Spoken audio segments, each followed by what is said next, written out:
சேமிப்பு அப்படிங்கிறது நம்மளுடைய எதிர்காலத்தின் நம்பிக்கை. அது திடீர்னு வர தேவைகளை பூர்த்தி பண்ணுறதாகவும் இருக்கலாம், இல்லை நீண்ட கால கனவுகளை நிறைவேற்றக்கூடியதாகவும் இருக்கலாம். சேமிப்பு எப்படியெல்லாம் ஈஸியாக பண்ணலாம், முதலீடு எதில் பண்ணலாம், அண்ட் எப்படியெல்லாம் பட்ஜெட் பண்ணலாம் அப்படிங்கிறத நம்ம இனிவரும் வீடியோஸில் பார்க்க போகிறோம். நீங்கள் ஒரு ஸ்கூல் ஸ்டூடெண்ட்டாகவும் இருக்கலாம், இல்லை ஃபர்ஸ்ட் மந்த் சேலரி வாங்கின பர்சனாகவும் இருக்கலாம், இல்லை குடும்பத்துக்காக சேமித்து வைக்கிற ஒரு பர்சனாகவும் இருக்கலாம். உங்களுக்கு எல்லாருக்கும் என்னுடைய வீடியோ உறுதுணையாக இருக்கும். பணத்தை சேமிக்கிறது டஃப்பான டாஸ்காகவே இருந்தாலும் நம்ம ஃபாலோ பண்ணுற சில மெத்தட்ஸ்னால அந்த பணத்தையும் நம்ம ஈஸியாக சேமிக்கலாம். நான் இன்றைக்காக உங்களுக்கு கொண்டு வந்திருக்க டிப்ஸ் அண்ட் சேலஞ்சஸை நீங்கள் ஃபாலோ பண்ணிங்கன்னா உங்களுடைய சேவிங்ஸில் கண்டிப்பாக மிகப்பெரிய சேஞ்சஸை நீங்கள் பார்க்க முடியும். நம்பர் 2, நோ ஸ்பெண்ட் டே. வாரத்துக்கு ஒரு நாளாவது நோ ஸ்பெண்ட் டே ஃபாலோ பண்ணிங்க அப்படின்னா அது உங்களுடைய செலவுகளை கண்ட்ரோல் பண்ணுறதுக்கு உதவிகரமாக இருக்கும். Number 3, cook at home. அடிக்கடி வெளியில் சாப்பிட்றத தவிர்த்துட்டு வீட்லேயே சமைச்சு சாப்பிடும்போது நம்ம பணத்தையும் மிச்சம் பண்ணலாம், நம்ம குடும்பத்தினுடைய ஆரோக்கியத்தையும் நம்ம பார்த்துக்கலாம். Number 4, changing hobbies. அதிகமாக செலவு பண்ணுற பொழுதுபோக்குகளை தவிர்த்துட்டு கம்மியாக செலவு பண்ணுற பொழுதுபோக்குகளை நம்ம சூஸ் பண்ணாலே நிறைய பணத்தை மிச்சப்படுத்தலாம். எக்ஸாம்பிளுக்கு, புதுசாக ரிலீஸ் ஆகிற மூவியை நம்ம உடனே போய் பார்க்காம ஓடிடியில் பார்க்கும்போது நம்ம ஃபேமிலி கூட டைம் ஸ்பெண்ட் பண்ண மாதிரியும் இருக்கும்.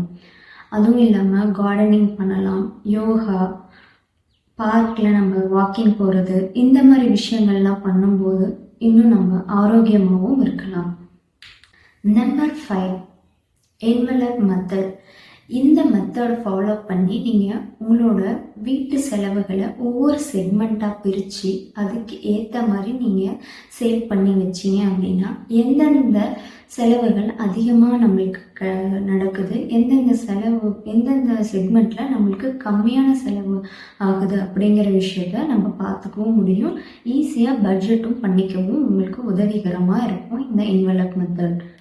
Number 6, freeze your credit card. அப்படின்னா கொஞ்ச நாளுக்கு நம்ம கிரெடிட் கார்டு யூஸ் பண்ணாமல் அதை ஃப்ரீஸ் பண்ணி வைக்கிறது. இதனால் நம்ம தேவையில்லாத செலவுகளை குறைக்கிறதுக்கும் நிறைய வாய்ப்பு இருக்குது. Number 7, challenge method. Challenge method அப்படின்னா நம்ம ஒரு பர்டிகுலர் டே ஃபிக்ஸ் பண்ணி அந்த டேலேருந்து நம்ம ஒரு லாங் டேர்முக்கு 1 இயருக்கு நம்ம சேவ் பண்ணுற சேலஞ்சை எடுத்து நம்ம சூஸ் பண்ணி பண்ணலாம். அதாவது எக்ஸாம்பிளுக்கு பர்த்டே அன்னைக்கு ஒரு 1000 rupees, மந்த்லி 1000 rupees நம்ம சேவ் பண்ண ஸ்டார்ட் பண்ணோம்னா 12 monthsக்கு அப்புறம் நம்மளுக்கு 12,000 rupees கிடைக்கும். ஸோ இந்த மெத்தடை நீங்கள் சேலஞ்ச் பண்ணி ட்ரை பண்ணி பாருங்கள். சேமிப்பு அப்படிங்கிறது ஒரு கண்டினியூஸான ப்ராசஸ். அந்த ப்ராசஸில் நீங்கள் கரெக்டாக பிளான் பண்ணி எக்ஸிக்யூட் பண்ணும்போது உங்களோட ஃபினான்சியல் கோலை கண்டிப்பாக ரீச் பண்ணவும் முடியும். ஒவ்வொரு சின்ன ஸ்டெப்பாக இருந்தாலும் பரவாயில்ல, சேமிப்பில் நீங்கள் மாற்றத்தை கொண்டு வரும்போது கண்டிப்பாக ஃபினான்சியல் ஃப்ரீடமாக ஆகிறதுக்கும் நிறைய சான்சஸ் இருக்குது. உங்களுக்கு இதில் எந்த மெத்தட்ஸ் எல்லாம் ஹெல்ப்ஃபுல்லாக இருந்தது அப்படின்னு சொல்லிட்டு ஃபாலோ பண்ணிவிட்டு எனக்கு கமெண்டில் ட்ராப் பண்ணுங்கள். Thank you so much.